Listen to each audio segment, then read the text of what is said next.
The iPhone 11 Pro Max is definitely one of the most anticipated phone launches of the year. Apple has launched 3 different versions of the phone this time. The 11, the 11 Pro, and the 11 Pro Max. So I figured I'd durability test the most expensive of the 3. Apple's done some pretty interesting stuff with this new version. There's a lot to check out and take in. Let's get started.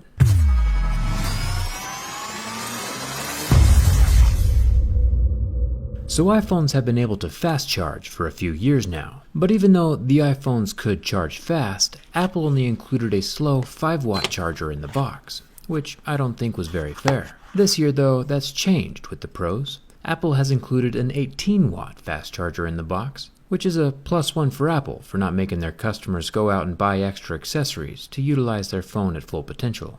It's definitely a step in the right direction. This 11 Pro Max is the midnight green version, and has the same frosty finish that we saw in the Pixel 3 and the OnePlus 7. It helps keep fingerprints to a minimum. Let's jump into the scratch test. Apple claims that this year they have the toughest glass ever in a smartphone, which, sounds like a very Apple thing to say. Even if this is the toughest glass of all time, it's still made of, glass. Glass is glass, and glass breaks.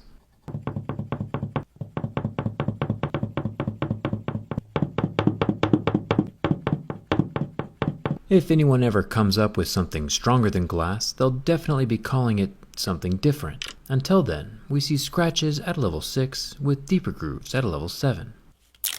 The screen still definitely won't be scratched up by keys, coins, or razor blades, but it'll also still crack if you drop it. We'll talk more about that in a second. Up here at the top notch we have a metal speaker grill, pretty solid. Won't be falling out on its own.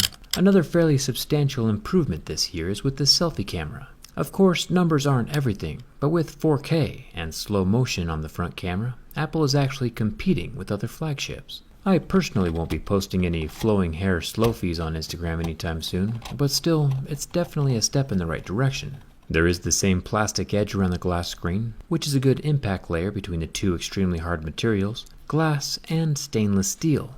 The vast majority of smartphones these days are made from aluminum. It's lighter, cheaper, and more malleable than most of the metals, so it's fairly easy and inexpensive to form into a phone. The sound you hear though is stainless steel.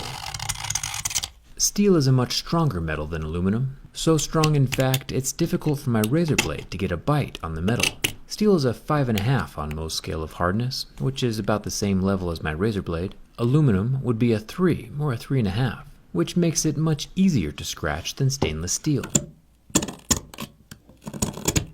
Apple has taken their perceived premium branding and actually used a premium material to match. The phone is still plenty expensive, of course, but the price tag is a little more justified by the materials being used. It's a step in the right direction. There's still no expandable memory card slot, which is good since it leaves me with something to complain about. But there's also something extremely good about this port that not many people have caught. This phone is IP68 water resistant, and you're probably thinking to yourself, what's cool about that? Most flagships these days are 6.8 water resistant. And yeah, you're right, but instead of doing the same basic 1.5 or 2 meters deep for 30 minutes submersion that every phone manufacturer does to get that IP rating, Apple went above and beyond and doubled the depth to 4 meters for 30 minutes. I'll explain more during the teardown. But the takeaway is, the iPhone 11 Pro is by far the most water-resistant phone on the market right now. That's a huge step in the right direction. Apple has actually innovated, and I think that deserves a thumbs up. Yeah, Apple still has the dumb proprietary screws and no headphone jack. But with jacks being lost from every phone faster than Thanos can snap his fingers, it's hard to keep calling it a negative when everyone is doing it. Let's talk about the back glass for a bit. Remember, my razor blade is about 5.5 on most scale of hardness. The glass is a 6, so my razor blade isn't doing any damage to the surface of the glass.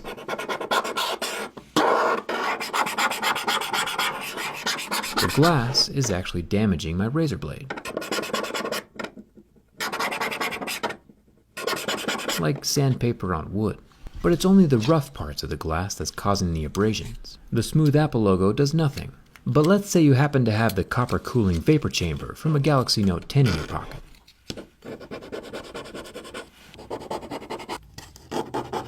It looks like that hurts. What if your phone rubbed up against a piece of plastic? Would that hurt the glass? Visually, it looks like the answer is yes, but actually the answer is no. The etched surface of the level 6 glass is microscopically rough and is literally taking tiny chunks off of these softer materials as they brush up against the surface of the glass. But this material transfer dust can easily be brushed off, leaving the phone looking just like new. There might be a tiny bit of residue left over still, but it's good to know that these marks aren't permanent. Coins leave pretty hefty marks on the glass. Quarters leave a residue. Even Abraham Lincoln, you know from back when presidents were respected, leaves his mark on the glass. The cloudy surface of the glass is slowly wearing away at all my coins, and the dust is being left behind on the surface. This random screw leaves a mark. And of course keys, which are also usually made of soft metals. They leave some pretty major residue behind. To solidify the point a little further, we can take my Mohs scale of hardness picks, and we can very clearly see that every level of pick leaves material behind on the glass, until we get to levels 6 and 7, whose tips are hard enough to faintly wear down the surface of the glass instead. Science. We'll see if all these marks come off or not in a minute. Let's chat about this camera unit. Apple has carved this camera hump out of the back glass slab itself, which is very unique. It has a subtle raised lip, about half as thick as a penny. My worry with the raised glass surface is that it adds 4 extra edges around the square for chips or cracks to occur. The good news is the circular cameras inside the square stick up further than the glass itself, so it offers a little protection for the back glass panel and raises it off of whatever surface it's resting on.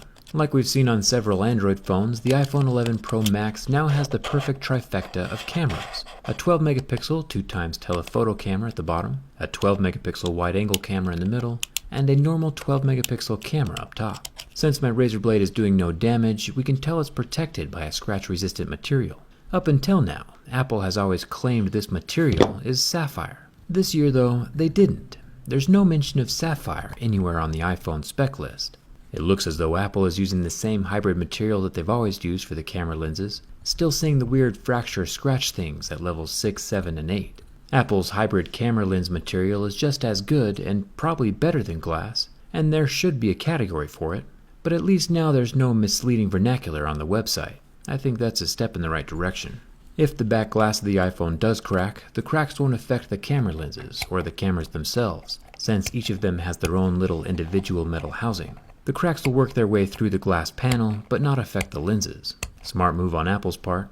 So if that lip ever does chip, the camera units will be unaffected.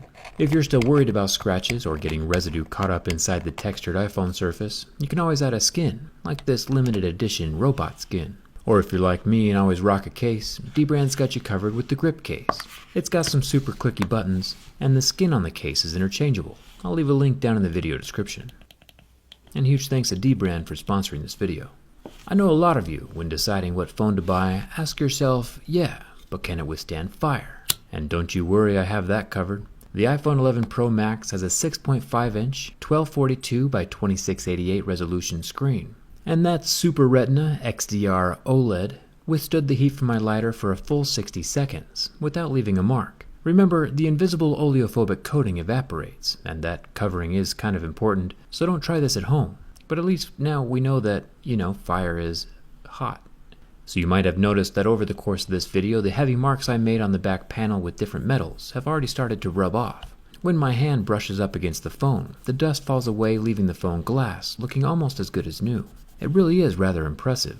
I've never had an iPhone fail my durability test before, and I might not always see eye to eye with the iPhone lineup, but Apple does make very structural and solid smartphones, and this iPhone 11 Pro Max is no different. There's zero flex.